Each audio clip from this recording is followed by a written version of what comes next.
ഒന്ന് പുഞ്ചിരിക്കുക മാത്രമാണ് ജാനകി ചെയ്തത്. ആ പുഞ്ചിരിക്ക് പിറകിൽ ജീവിതത്തിൻ്റെ മുക്കാൽ ഭാഗവും അനുഭവിച്ചു തീർത്ത അവഗണനയുടെ കയ്പുനീരുണ്ടായിരുന്നു. അച്ചമ്മ ഉള്ളതുകൊണ്ട് പാർവതി വൈകുന്നേരം വരെ ഹാളിലേക്കോ അടുക്കളയിലേക്കോ വന്നില്ല. മുഴുവൻ സമയവും റൂമിൽ തന്നെയായിരുന്നു. അത് തീർത്തയ്ക്കും ജാനകിക്കും ഒരു ആശ്വാസമായി. വിശേഷങ്ങൾ ചോദിച്ചുകൊണ്ടും പറഞ്ഞുകൊണ്ടും അച്ചമ്മ അവർക്കൊപ്പം തന്നെയായിരുന്നു. കുറച്ചു സമയങ്ങൾക്കുള്ളിൽ തന്നെ തീർത്തയ്ക്ക് അവർ വളരെ പ്രിയപ്പെട്ടവരായി. സ്കൂൾ വിട്ടുവന്ന ശിവ അപരിചിതയായ അമ്മൂമ്മയെ കണ്ട് തീർത്തയുടെ പിറകിലേക്ക് മാറി. എന്തിനാ പേടിക്കുന്നത്? ഞാൻ നിന്റെ അമ്മൂമ്മയാ. വാത്സല്യത്തോടെ അവൾക്ക് നേരെ കൈവിരിച്ച് പിടിച്ചുകൊണ്ട് അച്ചമ്മ പറഞ്ഞു. ചെല്ല്. തീർത്ത തൻ്റെ മറവിൽ നിന്നും അവളെ മുൻപോട്ടാക്കി. ആ മുഖത്ത് കരിഞ്ഞിരിക്കുന്ന വാത്സല്യം കണ്ടെങ്കിലും ചെറിയ പേടിയോടെയാണ് ശിവ മുന്നോട്ട് നടക്കുന്നത്. അരികിലെത്തിയതും അച്ചമ്മ അവളെ ചേർത്ത് പിടിച്ച് അവളുടെ മൂർധാവിൽ അമർത്തി ചുംബിച്ചു. ശിവ അപ്പോഴും പേടിച്ചു നിൽക്കുകയാണ്. ആ വാത്സല്യമൊന്നും അവൾക്ക് മനസ്സിലാകുന്നുണ്ടായിരുന്നില്ല. കുട്ടിക്ക് അച്ചമ്മ ഒരു കൂട്ടം കൊടുത്തിട്ടുണ്ട്, കാണിക്കട്ടെ? അവളുടെ താടിത്തുമ്പിൽ പിടിച്ചുകൊണ്ട് അച്ചമ്മ ചോദിച്ചു. ശിവ മെല്ലെ തലയനക്കി. അച്ചമ്മ അവളുടെ കയ്യും പിടിച്ചുകൊണ്ട് റൂമിലേക്ക് നടന്നു. അച്ചമ്മയ്ക്കൊപ്പം നടക്കുമ്പോഴും ശിവ തിരിഞ്ഞ് ഓപ്പോളെ നോക്കുന്നുണ്ട്. സാരമില്ല എന്ന മട്ടിൽ തീർത്ത കണ്ണ് ചിമ്മി. റൂമിലെത്തിയ അച്ചമ്മ അവളെ ബെഡിലിരുത്തിക്കൊണ്ട് തൻ്റെ വലിയ ഹാൻഡ് ബാഗ് തുറന്നു. ഇനി കുഞ്ഞ് കണ്ണടച്ചേ, കയ്യിലെന്തോ ഒളിപ്പിച്ചുകൊണ്ട് അവർ പറഞ്ഞു. ചെറിയ പേടിയോടെ ശിവ കണ്ണുകൾ അടച്ചു. എങ്കിലും കൺപീലികളുടെ വിടവിലൂടെ അവൾ അവരെ നോക്കുന്നുണ്ടായിരുന്നു. ഇനി കണ്ണു തുറന്നു. മൃദുവായ എന്തോ അവളുടെ കയ്യിൽ വെച്ചു കൊടുത്തിട്ട് അച്ചമ്മ പറഞ്ഞു.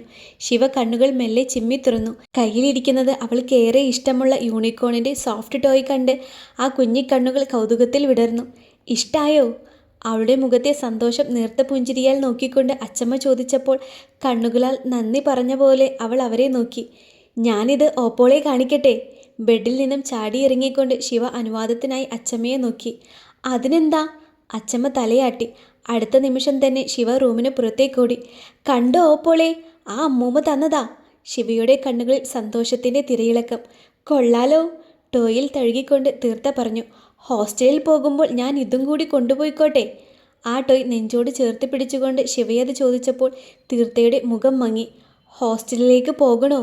കുഞ്ഞിനെയും കൂട്ടി റൂമിലേക്ക് നടക്കുമ്പോൾ അവൾ ചോദിച്ചു. വേണം ഓപ്പോളെ, ഞാൻ അവളോട് വാക്കു പറഞ്ഞതാ. പോയില്ലെങ്കിൽ അവൾക്ക് വിഷമമാകും. വ്യസനതയോടെ ശിവ ഓപ്പോളെ നോക്കി. തീർത്ത നെടുന്നനെ നിശ്വസിച്ചു. എന്താടാ നേരത്തെ പോകുന്നത്? ഇന്നും ആ പെണ്ണിനെ കാണാനാണോ? ബയോമെട്രിക് മെഷീനിൽ മാധവ് പഞ്ച് ഔട്ട് ചെയ്യുന്നത് കണ്ട് വിഷ്ണു ചോദിച്ചു. പോടാ, അച്ചമ്മ വന്നിട്ടുണ്ട്. മാധവ് അവൻ്റെ തോളിൽ തട്ടി. ആ, ഇനിയിപ്പോൾ 2 ദിവസം ലീവായിരിക്കും അല്ലേ? അവൻ്റെ പതിവുകൾ അറിയാവുന്നതുകൊണ്ട് വിഷ്ണു ചോദിച്ചു. തീരുമാനിച്ചിട്ടില്ല. അച്ചമ്മ ഇനി എന്തിനാണ് വന്നത് എന്ന് അറിയില്ലല്ലോ. എന്തായാലും രാത്രി ഞാൻ വിളിക്കാം. അതും പറഞ്ഞുകൊണ്ട് തൻ്റെ ലാപ്ടോപ്പ് ബാഗും ഇടംതോളിലേക്കിട്ട് മാധവ് ഇറങ്ങി. വൈകുന്നേരത്തെ വെയിലിൽ മരങ്ങൾ ചായം തീർത്ത് റോഡിലൂടെ കാർ ഓടിക്കുമ്പോൾ അവൻ്റെ ചിന്ത മുഴുവൻ വീട്ടിലെ കാര്യങ്ങളിലായിരുന്നു. അച്ചമ്മ വന്നതുകൊണ്ട് അമ്മ ഇനി 2 ദിവസത്തേക്ക് മൗനവ്രതമായിരിക്കും. ഓർത്തപ്പോൾ അവന് ചിരി വന്നു. ഇടത്തേക്ക് ഇൻഡിക്കേറ്റർ ഇട്ട് പോക്കറ്റ് റോഡിലേക്ക് കാർ കയറ്റിയപ്പോൾ ശക്തമായ വെയിൽ മുഖത്ത് പതിക്കാൻ തുടങ്ങി. അവൻ കൈയെത്തിച്ച് വിൻഡ്സ്ക്രീൻ അഡ്ജസ്റ്റ് ചെയ്തു. മേലേടത്തെത്തുമ്പോൾ ഓഫീസിൽ നിന്നും വരുന്നുണ്ടെന്ന് നേരത്തെ വിളിച്ച് പറഞ്ഞതുകൊണ്ട് അച്ചമ്മ ഉമ്മറത്ത് തന്നെയുണ്ട്, കൂടെ ശിവുവും. അവളുടെ കയ്യിൽ അപ്പോഴും അച്ചമ്മ നൽകിയ യൂണിക്കോൺ മുറുകെ പിടിച്ചിരുന്നു. കാറിൽ നിന്നിറങ്ങി അകത്തേക്ക് കയറിയ മാധവ് അച്ചമ്മയെ കെട്ടിപ്പിടിച്ചുകൊണ്ട് വെള്ള നിറത്താൽ മനോഹരമായ ഉച്ചിയിൽ ചുംബിച്ചു. ആഹാ, ഇതാരാ വാങ്ങിത്തന്നേ? കൊള്ളാമല്ലോ. ശിവുവിൻ്റെ താടിത്തുമ്പിൽ പിടിച്ചുകൊണ്ട് യൂണിക്കോണിലേക്ക് നോക്കി മാധവ് ചോദിച്ചു. ഈ അമ്മൂമ്മയാ. അച്ചമ്മയെ അവൾ നിഷ്കളങ്കമായി നോക്കി. ശിവുവിന് ഇഷ്ടായോ? ശിവ തലയാട്ടി. പോയി ഡ്രസ്സ് മാറിയിട്ട് വാ, നമുക്ക് ഒരുമിച്ച് ചായ കുടിക്കാം. അച്ചമ്മ അവനെ അകത്തേക്ക് പറഞ്ഞയച്ചു. വാ. ശിവയുടെ കയ്യും പിടിച്ച് അവരും അകത്തേക്ക് നടന്നു. മാധവ് റൂമിലേക്ക് ചെല്ലുമ്പോൾ അലക്കിയുണങ്ങിയ വസ്ത്രങ്ങൾ മടക്കി വാർഡ്രോബിൽ വെക്കുകയാണ് തീർത്ത. ലാപ്ടോപ്പ് ബാഗ് ടേബിളിൽ വെച്ചുകൊണ്ട് അവൻ അവൾക്കരികിലെത്തി. തീർത്ത മിഴികളുയർത്തി അവനെ നോക്കി. അവളെ നോക്കി പുഞ്ചിരിച്ചുകൊണ്ട് മടക്കാൻ കൂട്ടിയിരുന്ന വസ്ത്രങ്ങളിൽ നിന്നും ട്രാക്കും ബനിയനും വലിച്ചെടുത്തു. അച്ചമ്മയെ കണ്ടില്ലേ? ഷർട്ടിൻ്റെ ബട്ടൺസ് ഓരോന്നായി അഴിച്ചുകൊണ്ട് അവൻ ചോദിച്ചു. ആ, ഉച്ചയ്ക്ക് വന്നതാ. മടക്കി വെച്ചിരുന്ന അവൻ്റെ ടീഷർട്ട്സ് എടുത്ത് വാർഡ്രോബിലേക്ക് വെക്കുന്നതിനിടയിൽ അവൾ പറഞ്ഞു. അച്ചമ്മയ്ക്ക് ഇടിയപ്പം ഭയങ്കര ഇഷ്ടമാണ്. അന്നുണ്ടാക്കിയില്ലേ? അതുപോലെ നാളെ രാവിലെ ഒന്ന് ഉണ്ടാക്കാമോ? മാധവൻ്റെ ആവശ്യം കേട്ട് അവളുടെ മനസ്സൊന്ന് തുടിച്ചു. ആദ്യമായാണ് ഒരു കാര്യം ഇങ്ങോട്ട് ആവശ്യപ്പെടുന്നത്. അപ്പോൾ തൻ്റെ ഭക്ഷണം ഒരുപാട് ഇഷ്ടമായിട്ടുണ്ട്. അവൾക്ക് വല്ലാത്ത സന്തോഷം തോന്നി. ഉണ്ടാക്കാം എന്ന മട്ടിൽ അവൾ തലയാട്ടി. ഷർട്ടൂരി ലോണ്ടറി ബാഗിലേക്ക് ഇട്ടുകൊണ്ട് അവൻ ടീഷർട്ട് ധരിച്ചു. പാൻസ് ഊരാനായി ബാത്റൂമിലേക്ക് നടന്നു. മാധവ് വസ്ത്രം മാറ്റി വരുമ്പോഴും തീർത്ത ജോലികളിൽ തന്നെയാണ്. അവൻ പതിയെ താഴേക്ക് നടന്നു. അച്ചമ്മ ഡൈനിങ് റൂമിലാണ്. അരികിൽ വാല് പോലെ ശിവയുമുണ്ട്. തീർത്ത എവിടെ? കുഞ്ഞിനുള്ള ചായയുടെ ചൂട് ആറ്റിക്കൊണ്ട് അച്ചമ്മ ചോദിച്ചു. തുണി മടക്കുകയാണ്. കസേര വലിച്ചിട്ടിരുന്നു കൊണ്ട് അവൻ പറഞ്ഞു. ആ കുട്ടിയെയും വിളിക്ക്, ഒരുമിച്ച് ചായ കുടിക്കാം. ചൂടാറിയ ചായ ശിവയ്ക്ക് കൊടുത്തുകൊണ്ട് അച്ചമ്മ പറഞ്ഞു. ശിവു, ഓപ്പോളെ വിളിച്ചിട്ട് വാ. അവൻ ശിവയോട് പറഞ്ഞു. അവൾ ചായ കുടിക്കുകയല്ലേ, നീ പോയി വിളിച്ചിട്ട് വാ. അച്ചമ്മ നിർബന്ധം പറഞ്ഞപ്പോൾ മനസ്സില്ലാ മനസ്സോടെ ഇരുന്നിടത്തു നിന്നും എഴുന്നേറ്റ് അവൻ റൂമിലേക്ക് നടന്നു. വാ, ചായ കുടിക്കാം. റൂമിൻ്റെ വാതിൽക്കൽ നിന്നുകൊണ്ട് അവനത് പറയുമ്പോൾ അവൻ്റെ ഇന്നേഴ്സ് എവിടെയാണ് വെക്കുന്നത് എന്നറിയാതെ നോക്കി നിൽക്കുകയായിരുന്നു തീർത്ത. അവളുടെ കയ്യിലിരിക്കുന്ന തൻ്റെ അണ്ടർ ഗാർമെൻറ്റ്സ് കണ്ട് മാധവ് വല്ലാതായി. അവന് വല്ലാതെ ചമ്മല് തോന്നി. അതൊന്നും താൻ അലക്കുകയോ മടക്കുകയോ ഒന്നും വേണ്ട, ഞാൻ തന്നെ ചെയ്തോളാം. ചമ്മല് ഗൗരവത്തിൻ്റെ മുഖംമൂടിയാൽ മറച്ചുകൊണ്ട് അവൻ റൂമിലേക്ക് കയറി. തീർത്ത കയ്യിലിരുന്ന അവൻ്റെ ഇന്നേഴ്സ് എല്ലാം ബെഡിലേക്കിട്ടു. മാധവ് അതെല്ലാം എടുത്ത് വാർഡ്രോബിൻ്റെ സൈഡിലുള്ള ബാസ്ക്കറ്റിലേക്ക് ഇട്ടു. വാ, ചായ കുടിക്കാം. അതും പറഞ്ഞുകൊണ്ട് മാധവ് വേഗത്തിൽ പുറത്തേക്കിറങ്ങി. ഈ വിളിയൊന്നും പതിവില്ലാത്തതാണ്. അച്ചമ്മ ഉള്ളത് കൊണ്ടാണെന്ന് തോന്നുന്നു, മനസ്സിൽ പറഞ്ഞുകൊണ്ട് നേർത്ത പുഞ്ചിരിയോടെ അവൾ അവന് പിന്നാലെ താഴേക്ക് നടന്നു. എന്താ ഇനിയുള്ള പരിപാടി? ചായ കുടിച്ചു കൊണ്ടിരിക്കുകയായിരുന്ന മാധവും തീർത്തയും അച്ചമ്മ എന്താണ് ഉദ്ദേശിച്ചതെന്ന മട്ടിൽ മുഖമുയർത്തി നോക്കി. തൂപ്പും തുടപ്പും അടുക്കളപ്പണിയുമായി ഇവിടെ തന്നെ ഒതുങ്ങിക്കൂടാനാണോന്ന്? അതോ ജോലിക്ക് പോകാൻ വല്ല ഉദ്ദേശമുണ്ടോ? മധുരമില്ലാത്ത കട്ടൻ ചായ കുടിക്കുമ്പോൾ അവരുടെ മുഖമൊന്ന് ചുളിഞ്ഞു. പ്രത്യേകിച്ച് ഒരു ഉത്തരമില്ലാത്തതിനാൽ തീർത്ത ഇടം കണ്ടാൽ മാധവനെ നോക്കി. മാധവനും ഉത്തരമുണ്ടായില്ല. ഒത്തിരി കഷ്ടപ്പെട്ടിട്ടാണ് പഠിച്ചത് എന്നൊക്കെ പറഞ്ഞു കേട്ടിരുന്നു. അതുകൊണ്ട് നല്ലൊരു ജോലി നോക്കണം. അല്ലാതെ ഇവിടുത്തെ അടുക്കളയിലെ കരിയും പുകയും ഏറ്റ് വീടും വൃത്തിയാക്കി ജീവിതം തീർക്കരുത്. എൻ്റെ 3 മരുമക്കളും കല്യാണം കഴിച്ച് വന്നപ്പോഴും എനിക്കിതേ അവരോട് പറയാനുണ്ടായിരുന്നുള്ളൂ. പക്ഷേ അവർ മൂവർക്കും പഠിക്കാനും ജോലി ചെയ്യാനും ഒരു താല്പര്യവും ഉണ്ടായിരുന്നില്ല. അച്ചമ്മ അത് പറഞ്ഞുകൊണ്ടിരിക്കുമ്പോഴാണ് ജാനകി അങ്ങോട്ടേക്ക് വന്നത്. അത് കേട്ടതും അവരുടെ മുഖം മങ്ങിയത് തീർത്ത ശ്രദ്ധിച്ചു. മഴമേഘത്തിൻ്റെ വിങ്ങൽ പോലെ അവരിൽ നിന്നും നെടുവീർപ്പുയർന്നു. സഫലമാകാതെ പോയ ഏതോ സ്വപ്നത്തിൻ്റെ പൊട്ടും പൊടിയും ആ കണ്ണുകളിൽ തെളിഞ്ഞു നിന്നിരുന്നു. എനിക്കധികം പഠിക്കാനൊന്നും സാഹചര്യമുണ്ടായിരുന്നില്ല. എന്നിട്ടും ഞാൻ പ്രീ ഡിഗ്രി വരെ പഠിച്ചു. അന്നത്തെ കാലത്ത് അതൊക്കെ വലിയ കാര്യമായിരുന്നു. ജോലിക്ക് പോകണമെന്നും സമ്പാദിക്കണമെന്നുമൊക്കെ ഒരുപാട് ആഗ്രഹിച്ചിരുന്നു. പക്ഷേ അച്ഛൻ വിട്ടില്ല. വലിയ തറവാട്ടിലെ പെണ്ണുങ്ങൾ പണിക്ക് പോകുന്നത് ചീത്തപ്പേരാണത്രേ. അന്നത്തെ ആൾക്കാരുടെ ഓരോരോ ചിന്തകൾ. വേദനയോടെ അവരൊന്ന് പുഞ്ചിരിച്ചു. അപൂർണമായ ആഗ്രഹങ്ങൾ അപ്പോഴും ആ കണ്ണുകളിൽ പ്രതിഫലിച്ചിരുന്നു. ജോലിക്ക് പോകണമെന്നുണ്ടോ? മാധവന്റെ ചോദ്യം കേട്ട് ബെഡ്ഷീറ്റ് കുടഞ്ഞു വിരിക്കുകയായിരുന്ന തീർത്ത തിരിഞ്ഞു നോക്കി. ഒരു നിമിഷം അവനിൽ മിഴികൾ പതിപ്പിച്ചുകൊണ്ട് ഉണ്ടെന്നോ ഇല്ലെന്നോ ഉത്തരം പറയാതെ അവൾ വീണ്ടും തൻ്റെ പണികൾ തുടർന്നു. തീർത്ത, തന്നോടാണ്. അവളുടെ മൗനം അവനിൽ നീരസം പടർത്തി. കല്യാണം കഴിഞ്ഞാൽ ജോലിക്ക് പോകരുതെന്നാണ് മോഹൻ സാർ പറഞ്ഞിരുന്നത്. പതിഞ്ഞ ശബ്ദത്തിൽ തീർത്ത പറഞ്ഞു. ഒരു നിമിഷം മാധവ് നിശബ്ദനായി എന്തോ ആലോചിക്കുന്നത് കൺകോണിലൂടെ അവൾ കണ്ടു. തൻ്റെ CV ഉണ്ടെങ്കിൽ എനിക്കൊന്ന് അയച്ചിട്ടേക്ക്. മാധവിൻ്റെ സ്വരത്തിന് കൂടുതലായി ഉത്കണ്ഠ തോന്നി. തനിക്ക് വീണ്ടും ജോലിക്ക് പോകാനാവുമെന്ന് അവൻ്റെ വാക്കുകളിൽ നിന്ന് മനസ്സിലായപ്പോൾ നെഞ്ചിൽ തണുപ്പ് പടരുന്നത് പോലെ തീർത്തയ്ക്ക് തോന്നി. ചെറിയമ്മ വിളിക്കാറുണ്ടോ കുട്ടിയെ? നീളൻ വരാന്തയിലിരുന്ന് അന്നത്തെ പത്രം മറിച്ചു നോക്കുകയായിരുന്ന അച്ചമ്മ മുറ്റത്തെ ചെടികൾക്ക് വെള്ളമൊഴിക്കുകയായിരുന്ന തീർത്തയോട് ചോദിച്ചു. അവൾ പതിഞ്ഞൊന്ന് മൂളി. ഇടയ്ക്ക് അവരോട് ഇങ്ങോട്ടേക്ക് വരാൻ പറയൂ. ഇവിടുത്തെ മരുമോളായെന്ന് കരുതി ബന്ധങ്ങളൊന്നും വേണ്ടെന്ന് വെക്കണ്ട. സംസാരിക്കുമ്പോഴും അച്ചമ്മയുടെ കണ്ണുകൾ അന്നത്തെ സ്വർണത്തിൻ്റെ വിലയിലായിരുന്നു. എന്താ സ്വർണത്തിൻ്റെ വില? റോക്കറ്റ് പോലെയല്ലേ കുതിക്കുന്നത്. ഇനി കല്യാണങ്ങൾക്ക് സ്വർണം വേണ്ടെന്ന് വെച്ചാൽ ഇവരെന്ത് ചെയ്യും? ആവശ്യം വരുമ്പോൾ ആണല്ലോ വില കൂടുന്നത്. അച്ചമ്മ വേവലാതി പൂണ്ടു. ഒന്ന് ചിരിച്ചുകൊണ്ട് അവൾ പൈപ്പ് നിർത്തി അകത്തേക്ക് കയറി.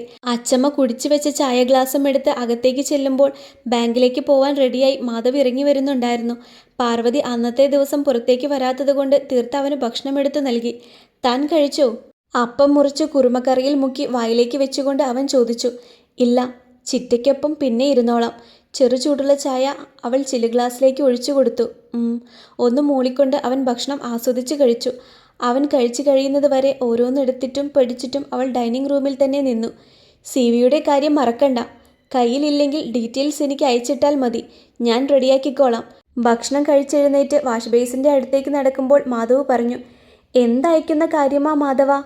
മറുപടി പറയാനൊരുങ്ങിയ തീർത്ത പിറകിൽ പാർവതിയുടെ ശബ്ദം കേട്ട് തിരിഞ്ഞു നോക്കി. തീർത്തയ്ക്കൊരു ജോലി നോക്കുന്ന കാര്യത്തിന് CV അയക്കാൻ പറഞ്ഞതാണ്, മാധവ് പറഞ്ഞു.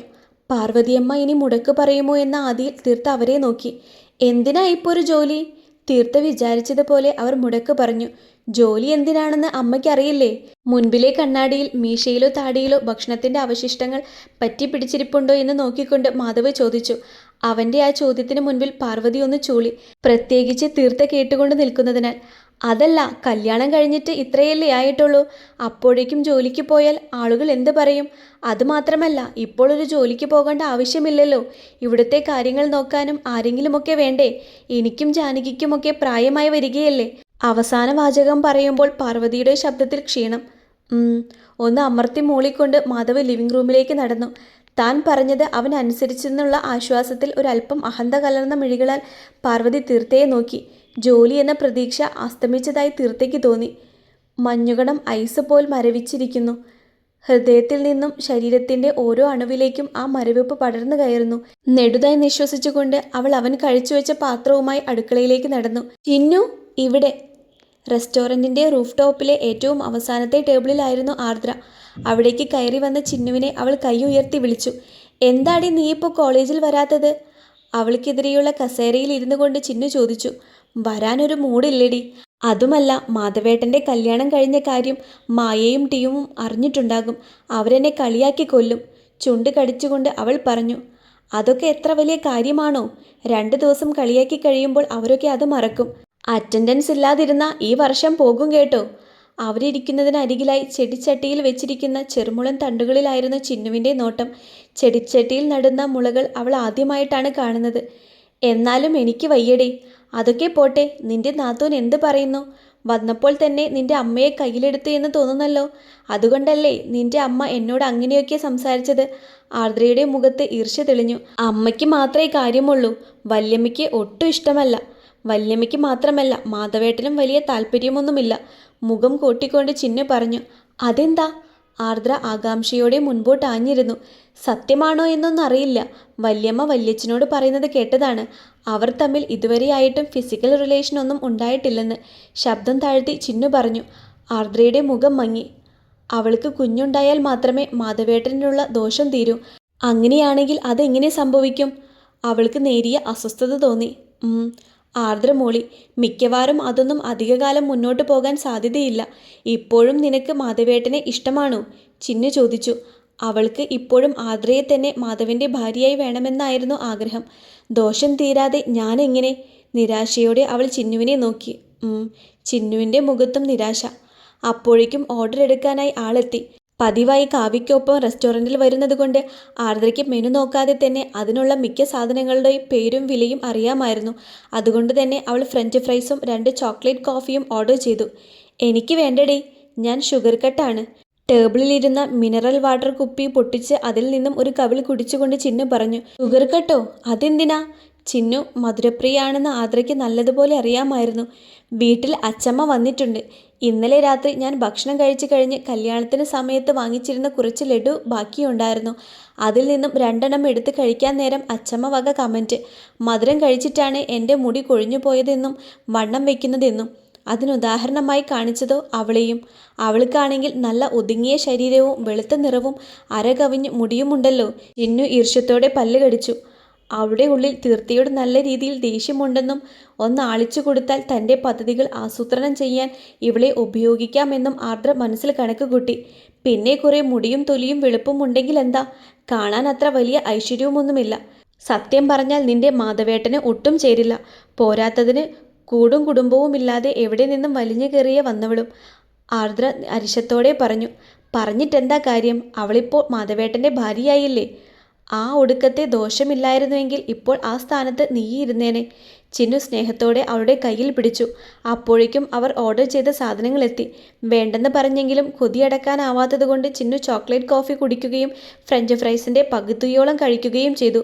റെസ്റ്റോറൻറ്റിൽ നിന്നും ഇറങ്ങുമ്പോൾ മാധവേട്ടൻ്റെ ഭാര്യയായി ആർദ്ര വരണമെന്നുള്ള അവളുടെ ആഗ്രഹം കുറച്ചും കൂടി ശക്തമായിരുന്നു.